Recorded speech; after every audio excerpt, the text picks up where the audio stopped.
गुरु विष्णु गुरुदेवो महेश्वरः गुरु साक्षात् परब्रह्म तस्मै श्री गुरवे नमः। ओं स्थापकाय च धर्मस्य सर्वधर्मस्वरूपिणे अवतारवरिष्ठाय रामकृष्णाय ते नमः। जननीं शारदां देवीं रामकृष्णं जगद्गुरुं पादपद्मे तयो श्रित्वा प्रणमामि मुहुर्मुहुः। नमः श्रीयतिराजाय विवेकानन्दसूरये सच्चित्सुखस्वरूपाय स्वामिने तापहारिणे। त्वमेव माता च पिता त्वमेव बन्धुश्च सखा त्वमेव विद्या द्रविणं त्वमेव सर्वं मम देवदेव त्वमेव सर्वं मम देवदेव।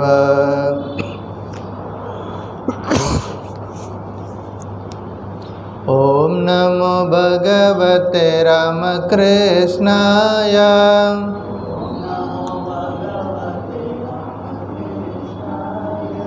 ओम नमो भगवते रामकृष्णाय।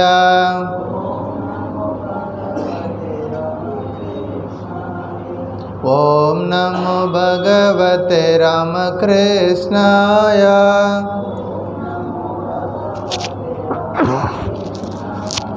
ओम नमो भगवते रामकृष्णाय।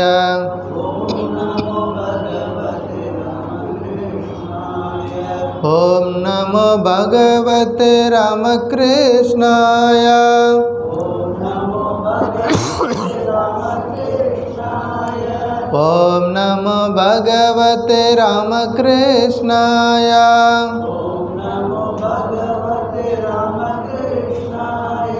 ओम नमो भगवते रामकृष्णाय।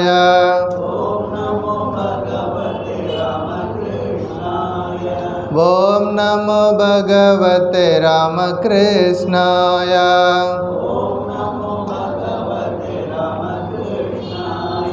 ओम नमो भगवते रामकृष्णाय।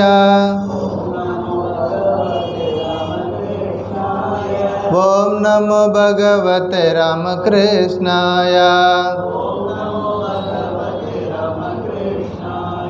ओम नमो भगवते रामकृष्णाय। ओम नमो भगवते रामकृष्णाय। ओम नमो भगवते रामकृष्णाय। ओम नमो भगवते रामकृष्णाय। ओम नमो भगवते रामकृष्णाय। जय रामकृष्ण। श्रीमद् भगवद गीता ध्यान श्लोकम எல்லாரும் சேர்ந்து சாண்ட் பண்ணுவோம் சத்தமா. ओम पार्थाय प्रतिबोधितां भगवता नारायणेन स्वयं व्यासेन ग्रथितां पुराणमुनिना मध्ये महाभारतम् अद्वैतामृतवर्षिणे भगवते अष्टादशाध्यायिने अम्ब त्वामनुसन्दधामि भगवद्गीते भवद्वेषिणे।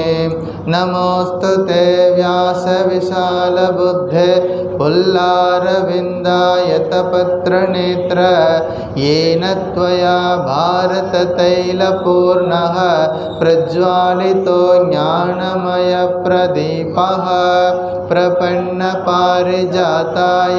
स्तोत्रवेत्रैकपाणये ज्ञानमुद्राय कृष्णाय गीतामृतदुहे नमः सर्वोपनिषदो गावो दुग्धा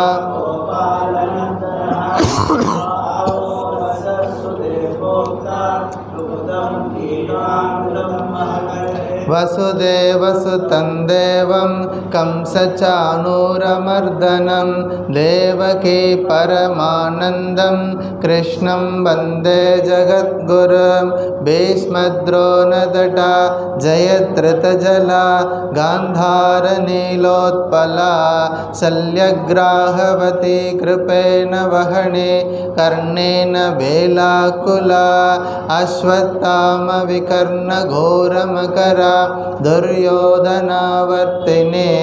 सोत्तीर्णा खलु पाण्डवैरणनदी कैवर्तककेशवः पाराशर्यवचः सरोजममलं गीतार्थगन्धोत्कटं नानाख्यानककेसरं हरिकथा सम्बोधना बोधितं लोके सज्जनषट्पदैरहरः पेपीयमानं मुदा भूयाद्भारतपङ्कजं कलिमल प्रध्वंसिनः श्रेयसे मूकं करोति वाचालं पङ्गुं लङ्घयते गिरिं यत्कृपातमहं वन्दे परमानन्दमाधवं यं ब्रह्मा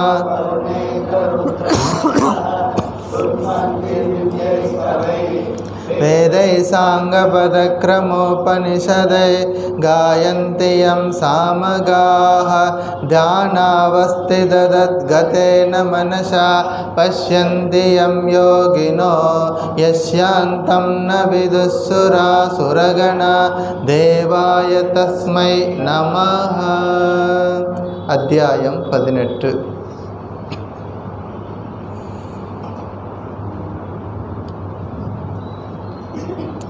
ओम श्री परमात्मने नमः। अथ अष्टादशोऽध्यायः मोक्षसंन्यासयोगः। अर्जुन उवाच संन्यासस्य महाबाहो तत्त्वमिच्छामि वेदितुं त्यागस्य च ऋषिकेश पृथक् केशिनिषूदन। श्रीभगवानुवाच काम्यानां कर्मणां न्यासं सन्न्यासं कवयो विदुः सर्वकर्मफलत्यागं प्राहुस्त्यागं विचक्षणाः। त्याज्यं दोषवदित्येके कर्म प्राहुर्मनीषिणः यज्ञदानतपकर्म न त्याज्यम् इति चापरे। निश्चयं शृणु मे तत्र त्यागे भरतसत्तम। त्यागो हि पुरुषो व्याघ्र त्रिविधः सम्प्रकीर्तितः।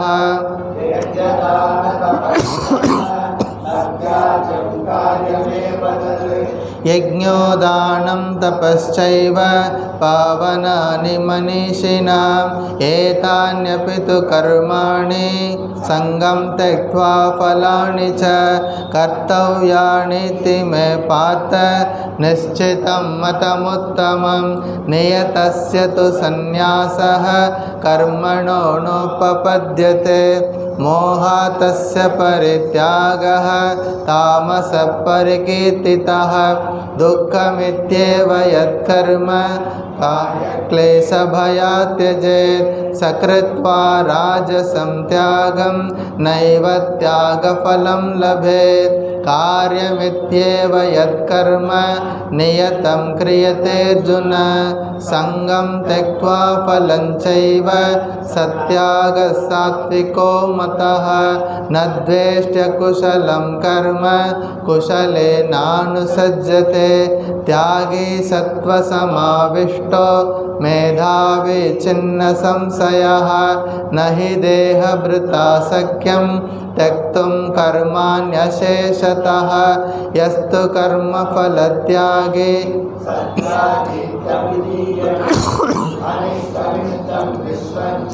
त्रिविधं कर्मणः फलं भवत्यत्यागिनां प्रेत्य न तु सन्न्यासिनां क्वचित् पञ्चैतानि महाबाहो कारणानि निबोध मे सांख्ये कृतान्ते प्रोक्तानि सिद्धये सर्वकर्मणाम् अधिष्ठानं तथा कर्ता कारणं च पृथक्विधं विविधाश्च पृथक् चेष्टा दैवं चैवात्र पञ्चमं शरीरवाङ्मनोभिर्यत् कर्म प्रारभते नरः न्यायं वा विपरीतं वा पञ्चैरेतस्य हेतवः तत्रैवं सति कर्तारम् आत्मानं केवलं तु यः पश्यत्यकृतबुद्धित्वान् न स पश्यति दुर्मतिः यस्य नाहङ्कृतो भावो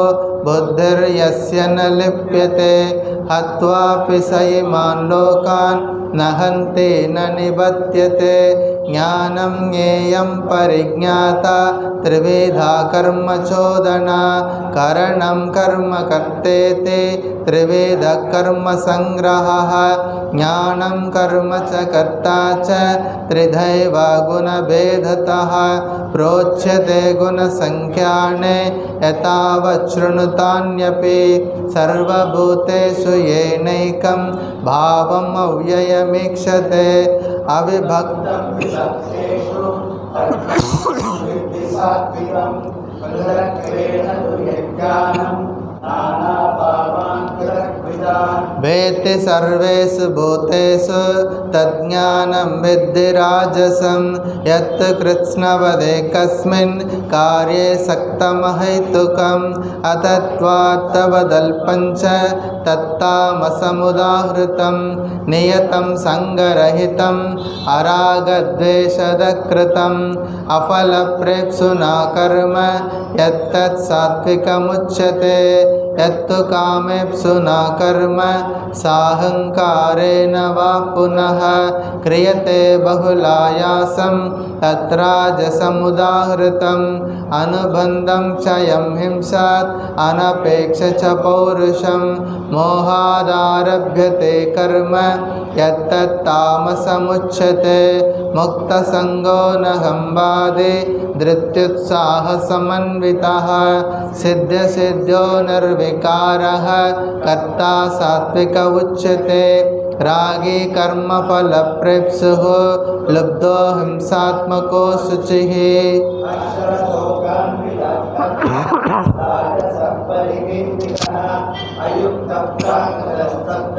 षठो नैष्कृतिको लसः विषादे दीर्घशूद्रे च कर्ता तामस उच्यते बुद्धेर्भेदं धृतेश्चैव गुणदस्त्रिविधं शृणु प्रोच्यमानमशेषेण पृथक्त्वेन धनञ्जय प्रवृत्तिं च निवृत्तिं च कार्याकार्ये भयाभये बन्धं मोक्षं च यावेति बुद्धे सापात्त सात्विके यया धर्मम् अधर्मं च कार्यं च अकार्यमेव च अयतावत् प्रजानाति बुद्धे सापात्त राजसे अधर्मं धर्ममिति या मन्यते तमसावृता सर्वार्थान् विपरीतांश्च बुद्धे सापात्त तामसे धृत्या यया धारयते मनः प्राणेन्द्रियक्रियाः योगेन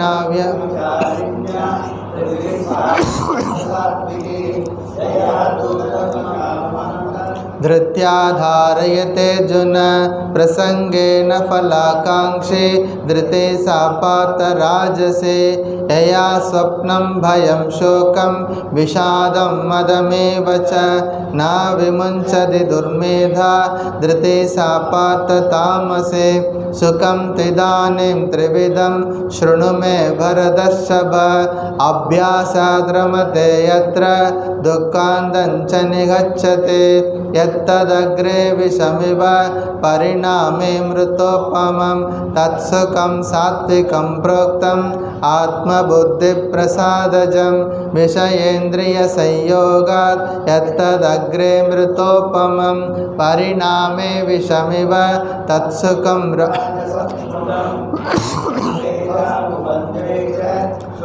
मोहनमात्मनः निद्रालस्य प्रमादोत्तं तत्तामसमुदाहृतं न तदस्ति पृथिव्यां वा दिवि देवेषु वा पुनः सत्वं प्रकृतिजैर्मुक्तं यदेभिस्यात्रिभिर्गुणैः ब्राह्मणक्षत्रियविषां शूद्राणां च परन्तप कर्माणि प्रविभक्तानि स्वभावप्रभवैर्गुणैः शमोदमस्तपःशौचं क्षान्तिरार्जवमेव च ज्ञानं विज्ञानमास्तिज्ञं ब्रह्मकर्मस्वभावजं शौर्यं तेजो धृतिर्दाक्ष्यं युद्धे चाप्यपलायनं दानम् ईश्वरभावश्च क्षात्रं कर्मस्वभावजं कृषिगौरक्ष्यवाणिज्यं वैश्यकर्मस्वभावजं परिचर्यात्मकं कर्म शूद्रस्यापि स्वभावजं स्वे स्वे कर्मण्यभिरतः संसिद्धिं लभते नरः स्वकर्मनिरतसिद्धिं यथा विन्दति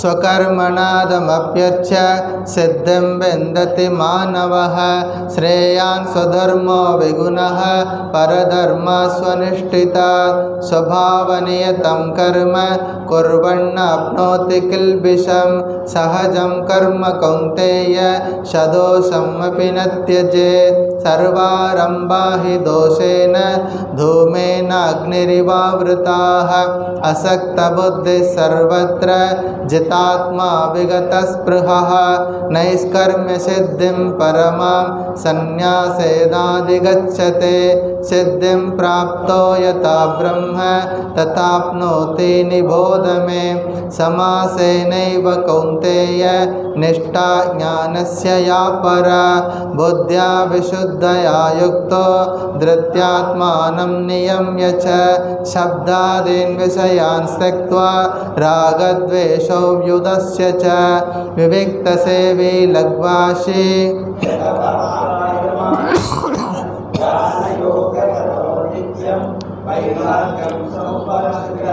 अहंकारं बलं दर्पं कामं क्रोधं परिग्रहं विमुच्य निर्ममः शान्तो ब्रह्मभूयाय कल्पते ब्रह्मभूतप्रसन्नात्मा न शोचति न काङ्क्षते समस्सर्वेषु भूतेषु मद्भक्तिं लभते परां भक्त्या मामभिजानाति यावान्यच्छास्मि तत्त्वतः ततो मां तत्त्वतो ज्ञात्वा विशते तदनन्तरं सर्वकर्माण्यपि सदा कुर्वाणो मद्व्यपाश्रयः मत्प्रसादादवाप्नोति शाश्वतं पदमव्ययं चेतसा सर्वकर्माणि मयि सन्न्यस्य मत्परः बुद्धियोगमुपाश्रित्य मच्चित्तः सततं भव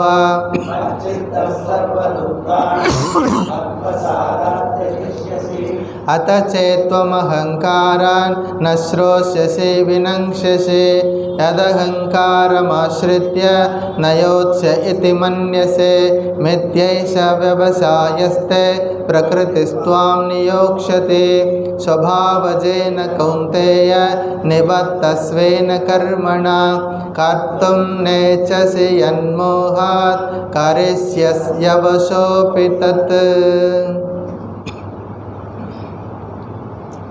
இன்றைக்கு ஸ்லோகா நம்பர் 61 61. ஈஸ்வர சர்வபூதானாம் ஹிருத்தேஷேர்ஜுன திஷ்டதே பிராமயன் சர்வபூதானி யந்த்ராரூடாணி மாயயா ईश्वरः सर्वभूतानां ईश्वरः सर्वभूतानां हृद्देशेऽर्जुन तिष्ठते ब्राह्मयन् सर्वभूतानि रामयन् सर्वभूतानि यन्त्रारूढानि मायया. यन्त्रारूढानि मायया. பகவான் ஸ்ரீராமகிருஷ்ணனுடைய பரிபூர்ணமான திருவருளால் ஸ்ரீமத் பகவத்கீதை அப்படிங்கிற ஒரு மிகப்பெரிய யஜ்ஞத்தில் நாம் எல்லாரும் பங்கு பெற்று கொண்டு வருகிறோம். எல்லோருக்கும் நமஸ்காரம், வாழ்த்துக்கள். பகவத்கீதையை ஒரு முறை சாண்ட் பண்ணுறதுக்கு ஒவ்வொரு வாரம் இது ஒரு பெரிய வாய்ப்பு. இது ஒரு யஜ்ஞம். இதில் நேரடியாக கலந்துக்கிட்டாலும் சரி, வீட்டில் இருந்தபடியே இதை கேட்டு சாண்ட் பண்ணாலும் சரி, எப்படி செஞ்சாலும் புண்ணியந்தான். ஸ்ரீராமகிருஷ்ணன் சொல்வார், கங்கையில் நாமளாக போய் குளித்தாலும் புண்ணியந்தான், அல்ல அங்கேருந்து தவறி கீழே விழுந்தாலும் புண்ணியந்தான், யாராவது பிடிச்சி தள்ளி விட்டாலும் புண்ணியந்தான். அதனால் பகவத்கீதை கிளாஸுக்கு எப்படி எந்த ரூபத்தில் நம்ம கீதை இந்த சிரத்தையோடு கற்றுக்கிறோமா அப்படிங்கிறது தான் முக்கியமான விஷயம். ஸ்ரீமத் பகவத்கீதை அர்ஜுனனுக்கு போர்க்களத்தில் சொல்லப்பட்ட ஒரு மோக்ஷ சாஸ்திரம். அது ஞாபகம் வச்சுக்கணும். இது மோக்ஷ சாஸ்திரம். கடைசியாக நம்ம வாழ்க்கையிலேருந்து விடுபடுவதற்கு, இந்த சம்சார தலையிலிருந்து விடுபடுவதற்கு, பிறப்பு இறப்பு என்ற இந்த தொடர்ந்த சக்கரத்திலிருந்து விடுபடுவதற்கு ஒரு மிகப்பெரிய ஒரு உபாயத்தை, வழியை சொல்வது இந்த சாஸ்திரம். இதற்கு மோக்ஷ சாஸ்திரம் என்று பேர். இந்த பகவத்கீதையில் 17 அத்தியாயங்கள், பல்வேறு விஷயங்கள் அர்ஜுனனுக்கு ஸ்ரீகிருஷ்ணரால் சொல்லப்பட்டது.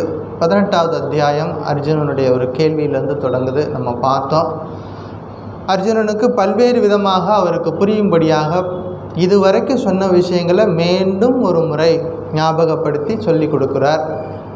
3 குணங்கள் பற்றி ரொம்ப விரிவாக, இந்த எப்படியெல்லாம் 6 டாபிக் எடுத்துக்கிட்டார், அந்த 6 டாப்பிக்கில் எப்படியெல்லாம் அந்த 3 குணங்கள் வேலை செய்யுதுங்கிறதெல்லாம் சொல்லிட்டு, கர்மயோகம் 4 விதமான வர்ணாசிரமத்தை பற்றி எடுத்து சொன்னார். அதற்கு பிறகு கர்மயோகம், ஞான யோகத்தினுடைய சாராம்சத்தை சொல்லி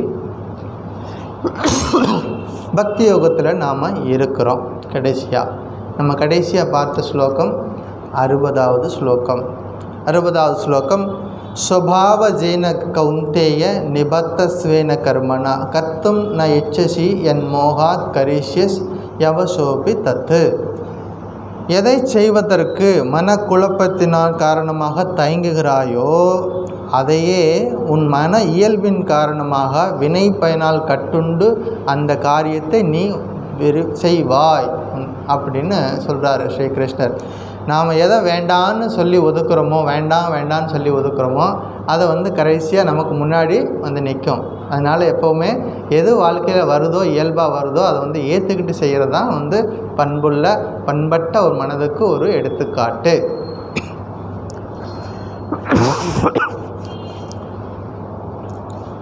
இன்றைக்கு ஸ்லோகம், ஈஸ்வர சர்வபூதானாம் ஹிருதேசேர்ஜுன திஷ்டதி பிராமயன் சர்வபூதானி யந்திராரூடானி மாயையா. அர்ஜுன, ஹே அர்ஜுனா, ஈஸ்வரகனா இறைவன், சர்வபூதானாம் எல்லா உயிர்களிலும், ஹிருத்தேஷே இதயத்தில், திஷ்டதி இருக்கிறார், சர்வபூதானி எல்லா உயிர்களையும், மாயையா தனது மாயா சக்தியால், யந்திர ஆரூடானி எந்திரத்தில் சுழற்றுவது போல், பிராமயன் ஆட்டி வைக்கிறார். இதுதான் எங்களுக்கு தெரியுமே சுவாமி. ஒவ்வொரு நாளும் படாத பாடுபடுறோமே, இதைத்தான் ஸ்ரீகிருஷ்ணர் அதையே தான் இங்கேயும் சொல்கிறார். அதாவது இறைவன் எல்லா உயிர்களின் இதயத்திலும் இருக்கிறார், எல்லா உயிர்களையும் தனது சக்தியால் எந்திரத்தில் சுழற்றுவது போல ஆட்டி வைக்கிறார் அப்படிங்கிறது இந்த ஸ்லோகத்தினுடைய சிம்பிள் ஒரு பொருள். பகவத்கீதையில் நமக்கு ஒரு காட்சி நமக்கு தெரியும். அர்ஜுனன் தேர் மேலே உட்காந்துருக்கிறான், ஸ்ரீகிருஷ்ணரும் தேரில் இருக்கார். ஸ்ரீகிருஷ்ணர் தேரை ஓட்டுகிறார், அர்ஜுனன் பின்னாடி உட்காந்துருக்கிறான். தேரோட்டி யார்? ஸ்ரீகிருஷ்ணர். அர்ஜுனன் பின்னாடி உட்காந்துருக்கிறான். ஒரு ரதம், தேர் இருக்குது, அதுக்கு 4 குதிரைகள் இருக்குது. அந்த ரதம் அப்படிங்கிறது நம்ம உடம்பு. ஞாபகம் வச்சுக்கணும், அது எங்கேருந்தோ ரதம் கிடையாது. அந்த ரதம் அப்படின்னா நம்முடைய உடம்பு. இந்த ரதத்தில் உட்காந்துருக்கார் அர்ஜுனன். அந்த அர்ஜுனன் தான் ஜீவாத்மா. நாம் எல்லாரும் ஜீவாத்மா. அந்த அர்ஜுனன் தான் ஜீவாத்மாவாக சொல்கிறார். ரதத்தை இயக்கிறது யார்? பகவான் ஸ்ரீகிருஷ்ணர். அவர் பரமாத்மா, இறைவன். அந்த ரதத்தை இயக்குகிறார். இப்போ என்ன பிரச்சனை அர்ஜுனனுக்கு அப்படின்னா, நான் தான் போய் இந்த போரை செய்ய போகிறேன் அப்படின்னு சொல்லிட்டு மனக்கலக்கம் வந்துருச்சு. எவ்வளவு பேர் என்னுடைய சொந்தக்காரங்கள்லாம் இருக்காங்க, என்னுடைய குருநாதர் இருக்கிறார், என்னுடைய தாத்தா பீஷ்மர் இருக்கார், இவங்க எல்லாத்தையும் கொன்னுட்டு எனக்கு இந்த ராஜ்யம் தேவையில்லை, அதனால் நான் இப்படியே விட்டுடுங்க, ஓடி போயிடுறேன், சந்நியாசம் எடுத்துகிட்டு ஓடி போயிடுறேன் அப்படின்னு சொல்லிட்டு போக பார்க்குறார். அப்போ ஸ்ரீகிருஷ்ணர் அவரை தடுத்து நிறுத்தி சத்திரியனுடைய கடமைகள்லாம் எல்லாத்தையும் ஒன் பை ஒன்னாக எடுத்து சொல்கிறார். இது கடமைகளை நம்முடைய சுதர்மத்தை செய்யணும் அப்படிங்கிறத தெளிவாக புரிகிற மாதிரி சொல்லி கொடுக்குறார். அப்போ உண்மையிலேயே அங்கே போர் நடத்துகிறது யார்? ஸ்ரீகிருஷ்ணர். ஸ்ரீகிருஷ்ணர் சொல்கிறார், இவங்க எல்லாருமே என்னால் ஆல்ரெடி என்னால் கொல்லப்பட்டவங்க, நீ ஒரு நிமித்த மாத்திரமாக தான் இருக்கிற ஒரு கருவியாக நிற்கிற அப்படிங்கிறத அர்ஜுனனுக்கு புரிய வைக்கிறார். அது மாதிரி நம்ம வாழ்க்கையில் என்னென்ன நிகழ்ச்சிகள் நடந்தாலும், காலை முதல் இரவு வரைக்கும் என்னென்ன நிகழ்வுகள் நடந்தாலும் அத்தனை நிகழ்வுகளையும் நடத்தி வைப்பவர் அந்த இறைவன். நாம் என்ன செய்கிறோம்? ஒரு கருவியாக இருந்து அந்த செயல்களில் ஈடுபடுறோம். அப்படிங்கிற உணர்வோடு எந்த காரியத்தை செஞ்சாலும் நமக்கு வாழ்க்கையில் தொந்தரவு கிடையாது. அப்படி இல்லாமல் நானே செய்கிறேன், என்னால் செய்யப்பட்டது அப்படின்னு நினைக்கும்போது தான் மிகப்பெரிய ஒரு பெரிய அடி நமக்கு கிடைக்கும். எங்கேருந்து செய்த, யார் செய்ய வச்சது அப்படிங்கிற ஒரு கேள்வி வருது. அப்போ நான் செய்யவில்லை, இறைவன் தான் இதை நடத்துகிறார் அப்படின்னு ஞாபகம் வச்சுக்கணும்.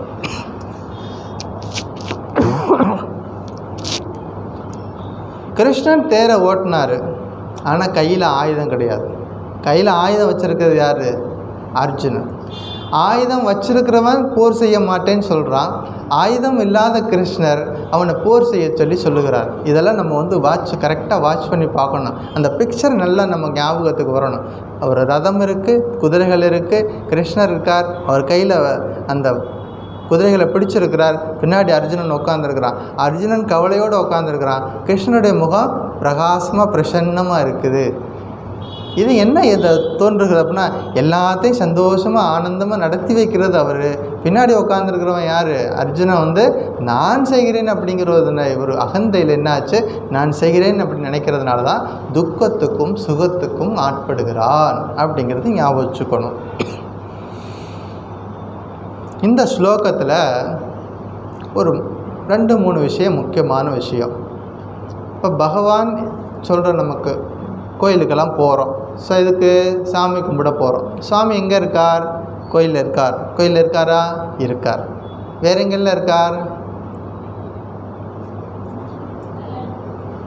எல்லா இடத்துலையும் இருக்கிறார். அந்த பகவான் நமக்குள்ளே இருக்கிறாரா? நமக்குள்ளே இருக்கிறார். இதுதான் இன்றைக்கி நம்ம கற்றுக்க போகிறோம் அப்படின்னா, கடவுள் எங்கே இருக்கிறாரு? முதல் கேள்வி, கடவுள் எங்கே இருக்கார்? 2வது கேள்வி, அவர் என்ன பண்ணிக்கிட்டு இருக்கார், என்ன செய்கிறார், எங்கே இருக்கிறார், என்ன செய்கிறார்? இதை பற்றின விஷயங்கள்லாம் நம்ம பார்க்க போகிறோம். ஸோ அஞ்ஞானிகள் தான், அறிவில் மயங்கியவர்கள் தான் என்ன செய்வாங்க, நான் தான் செய்தேன் அப்படின்னு சொல்லுவாங்க. யார் உண்மை சாஸ்திரத்தின் உண்மை உணர்ந்தவர்கள், பொருளை உணர்ந்தவர்கள் நான் செய்தேன் என்று ஒரு காலம் சொல்ல மாட்டார்கள். இறைவன் திட்டப்படி, இறைவன் திருவருளால் இந்த காரியம் செய்தேன் அப்படிங்கிற விஷயந்தான் சொல்லுவாங்க.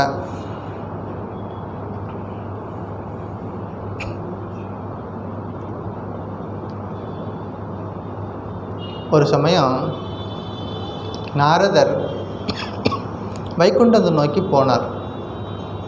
அப்போ ஒருத்தர் கேட்டார், சுவாமி எங்கே போகிறீங்க? வைகுண்டத்துக்கு போகிறேன். யாரை பார்க்க போகிறீங்க? பகவானை பார்க்க போகிறேன். அப்போ அவர் கேட்டார், பகவான் என்ன செய்துட்ருக்காருன்னு பார்த்துட்டு வாங்க. பகவான் என்ன செய்துட்ருக்காருன்னு பார்த்துட்டு வாங்க. இன்னும் கொஞ்சம் தூரம் போயிட்டே இருக்கார். இன்னொருத்தர் இருக்கார், அவர் பேசிகிட்டு இருக்கார். பகவான்கிட்ட அவர் என்ன பண்ணிகிட்ருக்காருன்னு பார்த்துவோன்னு அவர் எதை சொல்கிறார். நாரதர் போனார், பெருமாளை பார்த்தார், பேசினார், திரும்பி வர்ற வழியில் முதல்ல ஒருத்தரை சந்திக்கிறார். பகவான் எங்கே இருக்கார்? பகவான் வைகுண்டத்தில் இருக்கார். என்ன செஞ்சிட்ருக்கிறார்? பகவான் ஒரு ஊசி எடுத்து அந்த ஊசிக்குள்ளே ஒரு யானையை கோர்த்துக்கிட்டு இருக்கிறாரு. பகவான் என்ன பண்ணிகிட்ருக்காரு? ஒரு ஊசி எடுத்து, சின்னதாக ஒரு ஊசி எடுத்து அந்த ஊசியோட காதில் அந்த துளையில் யானை உள்ளே விட்டு எடுத்துகிட்டு இருக்கிறாரு அப்படின்னு சொன்னார். இவன் ரொம்ப படித்தவன், பகவத்கீதையெல்லாம் படித்தவன். அவன் சொன்னான், அதை எப்படி சாமி? ஊசியோட சின்ன ஒரு துளையில் போய் எப்படி அவ்வளோ பெரிய யானையை உள்ளே நுழைக்க முடியும்? அதில் நுழைக்க முடியாது. நீங்கள் தப்பாக சொல்கிறீங்க. நீங்கள் போகவே இல்லை. நீங்கள் வைகுண்டத்துக்கே போகலை, வேறு எங்கேயோ போயிட்டு வந்துட்டு எனக்கு வேறு மாதிரி கதை சொல்கிறீங்க. ஊசியினுடைய காதுக்குள்ளே யானை போகுமா? போகாது சாமி அப்படின்ட்டு ஆர்கியூ பண்ணுறான். இன்னும் கொஞ்சம் தூரம் போகிறார். அங்கே போனால் இன்னொரு ஆள் கேள்வி கேட்டான், சுவாமி எங்கே போயிட்டு வர்றீங்க? பகவான் வைகுண்டத்துக்கு போயிட்டு வந்தேன். பகவானை பார்த்தீங்களா? ஆமாம் பார்த்தேன். என்ன செஞ்சிட்ருக்கார்? ஊசியினுடைய காதில் யானை உள்ளே நுழைச்சிட்ருக்கார். அவன் ஆஹாஹான்னு சிரிக்கிறான். சிரிச்சுட்டு, இது என்ன சாமி பிரமாதம், அவர் நினச்சாருன்னா என்ன வேணால் செய்யலாம். ஊசியினுடைய காதில் யானை நுழைக்கலாம் ஒரு பெரிய விஷயமா அவருக்கு, அவர் நினச்சா என்ன வேணாலும் செய்யலாம் அப்படின்னா. அப்போ ரெண்டு பேரும் எவ்வளோ பெரிய வித்தியாசம் இருக்குன்னு பாருங்கள். முதல்ல இருக்கவனுக்கு என்ன நினைக்க, கொஞ்சம் சாஸ்திரத்தை படித்த உடனே ஒரு சந்தேகம் வந்துருச்சு. இந்த கொஞ்சம் சாஸ்திரத்தை படித்ததுக்கப்புறமான கொஞ்சம் சந்தேகம் வந்துருச்சு. இது நடக்குமா நடக்காதா, அந்த டீ காலத்தை போட்டிருக்கா, அந்த சாஸ்திரத்தில் போட்டிருக்கா, அந்த உரையில் இதை பற்றிலாம் போடலையே, அப்படியெல்லாம் ஒரு பெரிய அவருக்கு ஒரு சந்தேகம் வந்துருச்சு. ஆனால் ரெண்டாவது இருக்கிற ஆளுக்கு சந்தேகமே இல்லை, வழியே கிடையாது. Simple faith. பகவான் இருக்கார், எங்கூட தினசரி பேசுகிறார், அவருடைய ஆட்சிப்படி தான் எல்லாம் நடக்குது அப்படின்னு முழுமையாக நம்புகிறாரு. அதனால் இந்த ஊசி வழியாக யானையை போகிறதெல்லாம் ஒரு விஷயமே இல்லை சுவாமி, அவர் நினச்சாருன்னா என்ன வேணாலும் செய்வார் அப்படிங்கிறாரு. அப்போ இதில் நம்ம புரிஞ்சிக்க வேண்டிய விஷயம் என்னென்னா, இறைவன் இருக்கிறார், ஒரு சக்தி, ஒரு நம்மை மீறின ஒரு சக்தி இருக்குது. அது அந்த இறைவனுக்கு என்ன வேணாலும் நாம் பேர் கொடுத்துக்கலாம். அந்த சக்தியினுடைய திட்டப்படி தான் எல்லாம் ஒவ்வொரு நாளும் நடந்துக்கிட்டு இருக்குது அப்படிங்கிறத புரிஞ்சுக்கணும். ஒரு செயலை செய்கிறதுக்கு முன்னாடி நம்ம யோசிக்கலாம். ஒரு செயலை செய்கிறதுக்கு முன்னாடி தர்மம் அதர்மம் பார்த்து தர்மமான காரியத்தை செய்யணும். ஒரு கர்த்தாவாக இருக்கும் பொழுது அதர்மமான காரியத்தை செய்யக்கூடாது. அதெல்லாம் நம்ம 18வது அத்தியாயத்தில் பார்த்துருக்குறோம். என்னென்ன காரியங்கள், நித்திய கர்மம், நைமித்திய கர்மம், அப்புறம் நிஷித்த கர்மம் அப்படிலாம் பார்த்தோம். எந்த காலத்துலையும் யாரும் நிஷித்த கர்மத்தை செய்யக்கூடாது. நித்திய நைமித்திய காரியங்களை எப்போதும் செய்யணும். ஒரு கர்த்தாவாக இருக்கும் பொழுது செயலை செய்கிறதுக்கு முன்னாடி நம்ம யோசித்து செய்யலாம். செய்து முடித்ததுக்கப்புறமா ரிசல்ட் வரும்போது அங்கே போய் யோசிக்கக்கூடாது. அங்கே என்ன ரிசல்ட் வருதோ வர்றதை வாங்கிக்கணும். பகவான் நம்ம செய்யக்கூடிய அன்றாட கடமைகளுக்கு அதுக்கு அவரவர் செயலுக்கு தகுந்தபடி தான் நமக்கு பலன்கள் கிடைக்கிறது. நம்ம என்ன வினை விதைத்தால் வினையை அறுப்பார், தினை விதைத்தவன் தினையை அறுப்பான். அதனால் செயலின் பலன் போக்தாவாக இருக்கும் பொழுது பகவான் நமக்கு என்ன கொடுக்குறாரோ அது நம்முடைய செயலின் பலன் அப்படிங்கிறத பார்த்துக்கணும். ஆனால் செயலை செய்கிறதுக்கு முன்னாடி பலமுறை யோசிக்கணும். இது எனக்கு நன்மையை தருமா, இந்த செயல் பிறருக்கு நன்மையை தருமா, இந்த செயல் செய்வதனால் உலகிற்கு நன்மை உண்டா, இதெல்லாம் யோசித்து ஒரு செயலை செய்யணும். செய்த பிறகு யோசித்து பிரயோஜனம் இல்லை அப்படிங்கிறது ஞாபகம் வச்சுக்கணும். நம்முடைய வாழ்க்கையில் ஒவ்வொரு நிமிடமும் நம்ம என்னெல்லாம் செய்கிறோமோ, கண்ணால் பார்ப்பது, காதால் கேட்பது, கைகளால் செய்கிறது, என்ன காரியங்கள் இருந்தாலும் எல்லாமே ரெக்கார்டட். சுவாமி, நான் யாருக்கும் தெரியாமல் வீட்டை பூட்டிக்கிட்டு தானே செஞ்சேன் அப்படிலாம் நம்ம சொல்ல முடியாது. யாருக்கும் தெரியாமல் தான் நம்ம ஒரு மாம்பழத்தை எடுத்து சாப்பிட்டேன், அப்போ யாருமே நான் பார்க்கலையே அப்படிலாம் நம்ம சொல்ல முடியாது. ஏன்னா நம்ம சுற்றி ஒரு சக்தி இருக்கிறது. நமக்கு அது எல்லாமே ரெக்கார்டட். காலையிலேருந்து இரவு வரைக்கும் என்னென்ன காரியங்கள் செய்கிறோமோ எல்லாமே ரெக்கார்டட். அதனால் நம்ம ஒருத்தர் குருநாதர் இருந்தார், குருகுலத்தில் மாணவர்கள்லாம் இருக்கிறாங்க. ஒரு நாள் இது மாதிரி மாம்பழ சீசன், இப்போல்லாம் மாம்பழ சீசன் வந்துடுச்சு, எங்கே பார்த்தாலும் மாம்பழங்கள் இருக்குது. மாம்பழம் ஒரு பெரிய கூடை நிறைய வாங்கிட்டு வந்து மாம்பழம் கொண்டு வந்து கொடுத்தார். அப்போ குருநாதர் வாங்கினார். அந்த கூடையை வாங்கிட்டு சீடர்கள்லாம் ஒருத்தராக கூப்பிட்டு மாம்பழத்தெல்லாம் கொடுத்துட்டு, இந்த மாம்பழத்தை போய் சாப்பிடுங்க, யாருக்கும் தெரியாமல் சாப்பிடுங்க அப்படின்னு கொடுத்துட்டார். ஒவ்வொருத்தருக்கும் மாம்பழம் கொடுத்துட்டார். சீடர்கள்லாம் வாங்கிட்டு போனாங்க. சில பேர் சவுத்துக்கு மரவில் நின்று சாப்பிட்டாங்க, சில பேர் கதவு ரூமை சாத்திக்கிட்டு சாப்பிட்டாங்க, சில பேர் வந்து மொட்டை மாடி மேலே போய் நின்றுட்டு சாப்பிட்டாங்க. ஏன்னா யாரும் பார்க்காம சாப்பிடணும் இல்லையா, யாரும் பார்க்காம சாப்பிடணும். அப்படி ஒவ்வொருத்தரும் ஒவ்வொரு விதமாக எங்கெங்கோ போயிட்டு மாம்பழங்கள்லாம் சாப்பிட்டுட்டு அப்படியே தொடச்சிட்டு வந்துட்டாங்க, வாயை தொடச்சிட்டு வந்துட்டாங்க. ஒரே ஒரு பையன் மட்டும் சாப்பிடவே இல்லை. அந்த பழத்தை கொண்டு அந்த குருநாதர் கையிலே கொடுத்துட்டான். என்னடா அப்பா உனக்கு மாம்பழம் பிடிக்காதா அப்படின்னு கேட்டார். இல்லை சுவாமி, எனக்கு மாம்பழம் பிடிக்கும், ரொம்ப பிடிக்கும். அப்புறம் ஏன் சாப்பிடாமல் திருப்பி கொண்டு வந்து கொடுத்தார்? இல்லை, நீங்கள் ஒரு கண்டிஷன் போட்டிங்களே, அதனால தான் என்னால் சாப்பிட முடியல. என்ன கண்டிஷன் அது? யாரும் பார்க்காத இடமா பார்த்து சாப்பிடுவார்னு சொல்லிட்டு வந்தீங்க. நான் எங்கே போய் நின்னாலும் என்னுடைய பகவான் கூடவே இருக்கிறாரு, அவர் பார்த்துட்டு தானே இருக்கிறாரு. என்னுடைய குருநாதர் என் கூடவே இருக்கிறாரு. நான் யாரும் பார்க்காத இடமா பார்த்து எங்கே தான் போய் பார்க்குறது? எங்கெல்லாம் போய் பார்த்து எங்கே போனாலும் அவங்க கூடவே இருக்கிறாங்க. அதனால் யாரும் பார்க்காத இடமே கிடையாது, அதனால் என்னால் சாப்பிட முடியலை அப்படின்னு சொல்லி கொண்டு கொடுத்தான். அப்போ குருநாதர் எல்லாருக்கும் ஒரே விஷயம் தான் சொல்லி கொடுத்துருக்கிறாரு, நல்ல கருத்துக்கள் தான் சொல்லி கொடுத்துருக்கிறாரு. ஒருத்தருக்கு மட்டும் கரெக்டாக போய் சேர்ந்துருக்குது, ஒரே ஒருத்தருக்கு மட்டும் கரெக்டாக போய் சேர்ந்துருக்கு. அந்த விஷயங்கள் என்ன அப்படிங்கிறது. மாம்பழத்தை பற்றி பேசிகிட்டு இருக்கோம், மாம்பழம் வந்துச்சு வரும். யார் இதெல்லாம் ஏற்கிறா? நான் மாம்பழம் கொண்டு வந்து யாருக்கா சொல்லியிருந்தேனா? ஒன்றும் கிடையாது.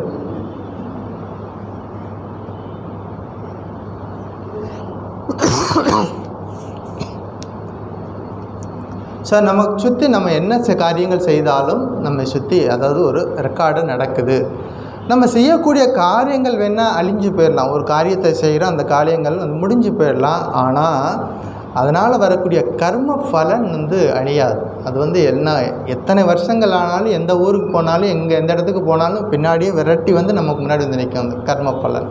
அது வந்து அதுலேருந்து நம்ம வந்து தப்பிக்க முடியாது. காரியங்கள் வந்து செய்து அழிஞ்சு போயிடும். ஆனால் கர்ம பலன் நமக்கு எப்போதும் அழியாமல் கூடவே இருந்து செய்யும்.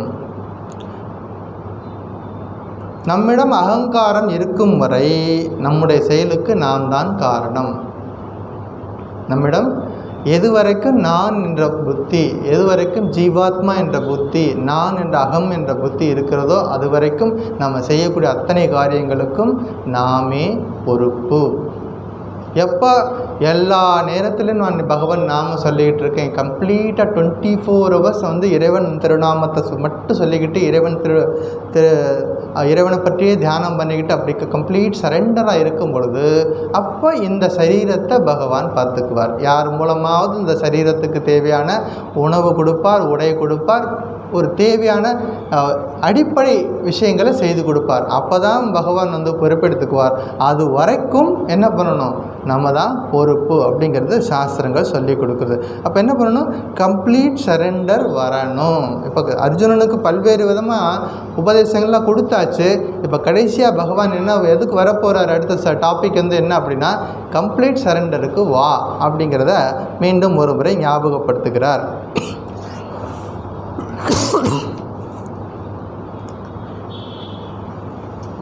ஒரு பாட்டு இருக்கு. என்ன பாட்டு?